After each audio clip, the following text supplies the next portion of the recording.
CCI is a 5-year-old firm headquartered in Milwaukee, Wisconsin. We are an SAP solution firm specializing in SAP software and training solutions for our clients. What makes CCI so special is our staff. We bring in the best and brightest minds for everything we do.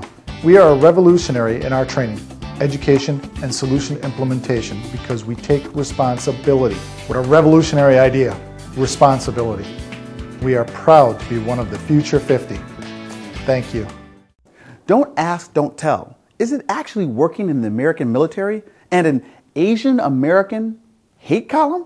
That and more on the next Focus on Diversity. It's right here. It's right now.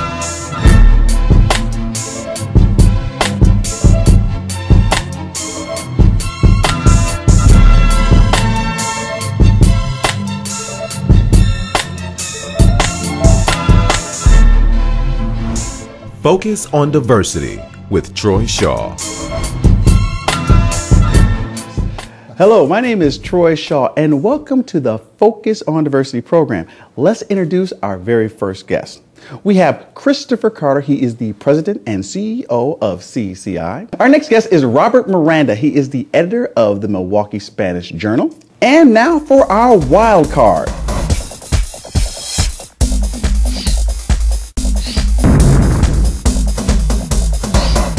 Michael Maxwell, he is a local attorney right here in southeastern Wisconsin. Gentlemen, let's get right on the very first subject here. You know, we always get these comments from people who write us in at focusondiversity.com. If you'd like to ever write any comments in, you can email me at troy@focusondiversity.com. But we have been getting this constant email from Frank the Angry White Guy. Well, hey, Frank, I'm going to read your email this time around. It says, Mr. Shaw, here's a great topic for your show. Bruce Gordon recently resigned as CEO and president of the NAACP in a dispute with his board over the direction of the organization. Is it time now for the NAACP to abandon its hand-holding and singing of Kumbaya and We Shall Overcome strategy and move into the 21st century? That is the comments of Frank the Angry White Guy. Now, I'm going to start this off with you, Robert. Do you think those comments are just a little bit just off the wall? What do you think? Frank needs to go to anger management. And I have a couple of agencies that I could refer him to. But I think that there's some validity to the direction. You know, this whole idea of what does he mean, kumbaya? Should we go ahead and declare war on white men? I mean, where is he going at? I mean, I'm just not understanding his point of view. The NAACP, the organization, is about advancing the cause of social justice. It's about destroying white supremacy in this community. It's about moving forward with a united effort to integrate society in a way that helps keeps neighborhoods stable, that builds communities, that promotes justice. You know, I don't know what his issue is. The direction of the NAACP currently was enough for Bruce Gordon, who was their past president, to resign. What do you think? One of the statements he had made is that there is too many board members, there's too many executive board members to make any type of a decision in any type of a quicker sense of making a decision. And it started to bog down.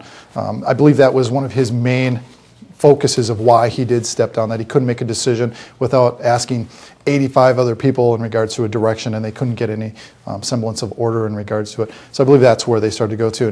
To Robert's point, everything he mentioned is exactly what the cause for the NAACP is there for, and that's what they need to do. And they do need to look into the 21st century. There are some changes that are happening now. And unfortunately, Mr. Gordon felt that they weren't making those changes fast enough. Well, Michael, here we got the oldest civil rights organization on the planet, the one that many will say that kind of like really pushed the civil rights movement to the forefront of this country, and yet Bruce Gordon didn't think that it was the kind of push that they were doing was needed for today's times. What do you think? Well, I would harken back to a famous quote from Reagan when he was running for office: "Are you better off today than you were 4 years ago?" And I think it's a relevance question for the NAACP. You say to African American community, are you better off today than you were 30, 40 years ago? No doubt. The question is, yes, you are, and a lot of that has to do with what the NAACP has done.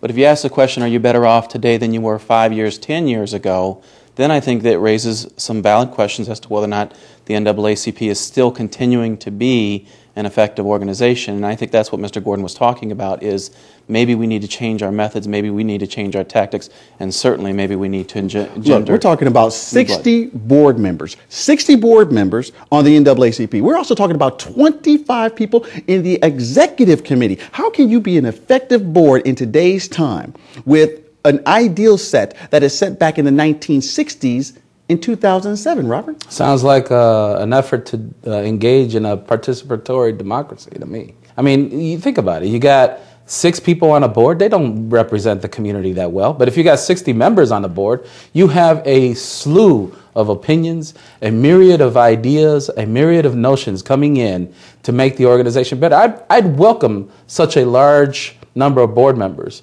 I am an agency member myself, so that opens me up to opening. I agree with this. But I would say that I don't see anything wrong with that number of people on your board, especially for a social justice agency. 60 people, from what Bruce Gordon, in his own words, said. Basically, almost all of them were older than me, and I'm almost all of them were older than me, and I'm 62 well, then it's years time old. to bring in some new blood. And Robert's right. They bring a vast amount of experience and knowledge. But when they're all over the age of 62, come on, bring in some of the newer blood that's going to actually go forward and actually make some decisions in a very quick and positive manner, and it's going to assist the community.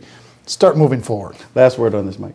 Well, I think that the board needs to be, it may be good to have a large board for policy setting or guiding the principles, but I think in terms of operating the organization, that has to be done by a smaller group. It's just more efficient. Next topic on this. The Air Force Staff Sergeant David Hall was a decorated officer, has been given opportunity to train to be a pilot, and in 2002 had earned the highest rank of all the Air Force ROTC juniors in his attachment. However, in August 2007, he was discharged from the Air Force because he said he was gay. Now, this goes along to the don't ask, don't tell policy. This man is just completely distraught with the fact that, you know, the military is doing these kinds of things. So what are your comments on this, Robert? Well, he has reason. I think that once again, you know, we have a situation where we see intolerance, where we see a system that is not welcoming of people who are gay or lesbian or bisexual. I think that is wrong. He has every right to speak out against it, and for the Air Force to push him out, I think they're wrong. But isn't the military just a different animal altogether? It's the way that it works has this close knit kind of like camaraderie oriented kind of thing. We're just mostly men, and that could possibly kind of like dissent the ranks. What do you think about that, Chris? You know, you can't just go off willy-nilly and say, okay, I'm not going to tell you what my preferences are, and I'm not going to ask you as a core policy of your organization. Don't do it as part of ours. If you are, you are. You're going into battle with that person. You're going into that battle as a person, not as a sexual object. They're not going to go jump into the next foxhole with each other and try to attack you. They're there as a soldier and as a friend and as a person. It's like we talked about a couple of weeks ago in regards to the basketball star who came out of the closet after he played. He wasn't looking to get into the shower with any of the other players. He was there to play, and that was his personal preference and his life in regards to who he was as a man. And we have to wrap this up. Michael, very last comments on this. Well, I guess I have to absolutely disagree. I served 4 years in the armed forces in the U.S. Army. I understand the situation that's involved. I understand the chemistry that's involved. I think this policy has worked. This was a policy of the Clinton era administration, and I think that this gentleman, the Air Force officer, would have been just fine if he didn't tell. Don't ask, don't tell. And when we come back, focus on diversity. We'll keep the heat. Stay with us. We'll be right back. Hi, I'm Andy Schlesinger, president of Andrew Toyota Scion. It's been said that word of mouth is the best form of advertising. With that in mind, I invite you to listen to what our customers have to say. Whatever I needed, the service was done in great timing, and I was totally satisfied. A few years back, had extensive damage to one of my vehicles, and fortunately the body shop did such a nice job you couldn't tell it from new. I was very pleased. Andrew Toyota Scion, 15th and Silver Spring, where customer service is not a department, but our passion.